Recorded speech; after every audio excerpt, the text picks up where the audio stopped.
नमस्कार मित्रांनो, परत एकदा स्वागत आहे सर्वांचं आपल्याच यूट्यूब चॅनलमध्ये। आज आपण आलो आहे मेकर रोडला, लोणारमध्येच। त्यांच्या घराच्या समोर साफसफाईचं काम चालू आहे आणि इथे एक साप निघाला आहे।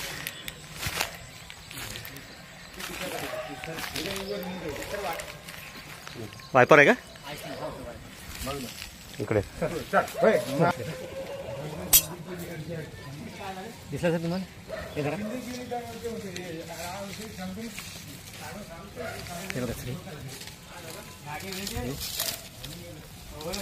वायपर दोनच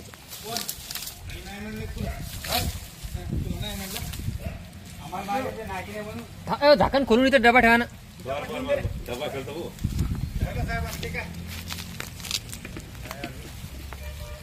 हे रे बाबा।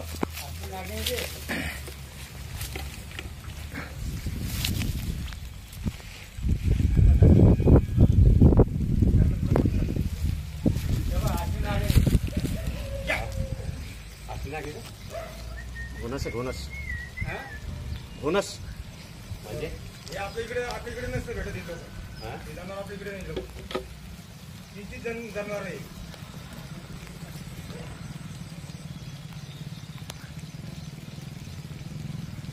हे आपण जे आहे ना ते गाडी हे जनावर गाडी आहे कुठून गाडी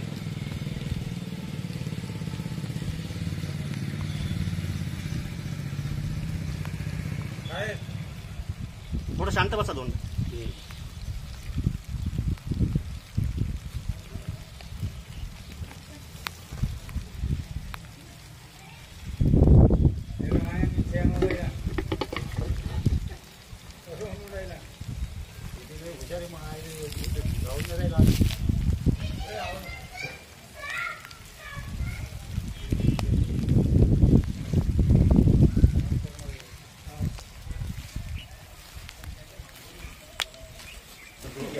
नाही पाहिला नाही अरे याचा पळतच नाही ना रे।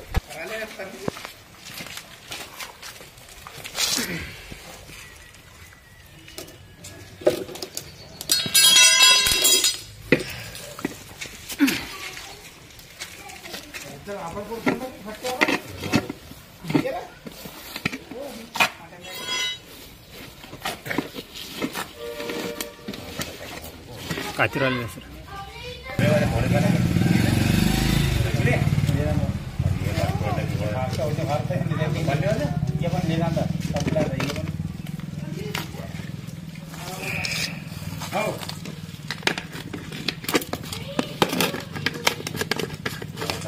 झालाय सक्सेसफुली रेस्क्यू। लवकरच याला याच्या नैसर्गिक आदिवासात आता ॲक्च्युली हा सुद्धा सगळा मोकळा भागच आहे, पण आता हे सगळं घराच्या आजूबाजूचं साफसफाईचं काम चालू आहे। तर हे जे सफाई कामगार आहेत त्यांना तो दिसला होता। कोणाला दिसला सगळ्यात पहिले? कसा दिसला कसं सांगा? हे आमचा माणूस चालला जाऊ पुढं, तिथून त्यांना डायरेक्ट पुढे पाण्यामध्ये मारलं। तर म्हणून सर तुम्ही आमचे दोन्ही आमचे गटरमध्ये होते, त्या गटरमधून आम्ही पाहिलं म्हणून इथंच म्हणून आता काळजी घ्या, असे कुठेही साप बसलेले असू शकतात। डायरेक्ट हात घालत नाही का, जाऊ थोडंसं हलवून घ्यायचं आधी, कारण साप त्याला भीती वाटल्यानंतर जाणकारी असा साप चावत नसतो। बरोबर आहे। त्याच्याकरता आम्ही माणसाला ताबडतोब बाजूला केलं ना, माणसाला बाजू सरका असं आता हे सगळं गचपणच आहे।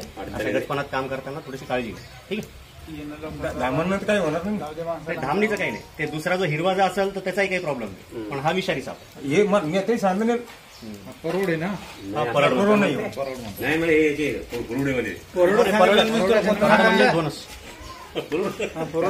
तेच म्हणतात ना, परवड चला, धन्यवाद। धन्यवाद धन्यवाद। हाय मित्रांनो, आता आपण मेकर रोडवरनं ढवळे यांच्या घरासमोरनं रेस्क्यू केलेला घोणस साप, जो एक विषारी साप आहे। ॲक्च्युली तिथे नगरपालिकेचं नाल्याचं साफसफाईचं सगळं काम चालू होतं। 7-8 मजूर तिथं काम करत होते। गवत कापताना अचानक हा साप दिसून आला, घाबरून गेले आणि त्यांनी फोन केला। खरं तर तसं बघितलं तर ती जागा अशी होती की तो त्याचा नैसर्गिक अधिवासही म्हणता येईल, पण तिथं त्या लोकांना अजून बरंचसं काम करायचं होतं आणि भीतीपोटी मारला गेला असता। त्यामुळे तिथून ह्या सापाला रेस्क्यू करून त्याच्या नैसर्गिक अधिवासात सोडण्यासाठी आपण आलेलो आहे। डार्क शेवाळी रंगाचा, अंगावर मोठे काळेले धब्बे, पाठीवर आणि पोटाच्या साईडलाही लाईन असतात दोन्हीकडनं, मान बारीक, डोकं मोठं त्रिकोणी, ही ह्या सापाची ओळख। चिडल्यानंतर कुकरच्या शिट्टीसारखा जोरात आवाज करतो हा साप. थोडासा कातीवर आलेला दिसतोय कारण त्याच्या डोळ्यावर जी लीड आहे त्यावरनं अंदाजा आपण लावू शकतो. इंग्लिश नाव रसल्स वायपर, मराठी नाव घोणस आणि इकडे स्थानिक भाषेमध्ये ह्या सापाला परळ म्हणतात.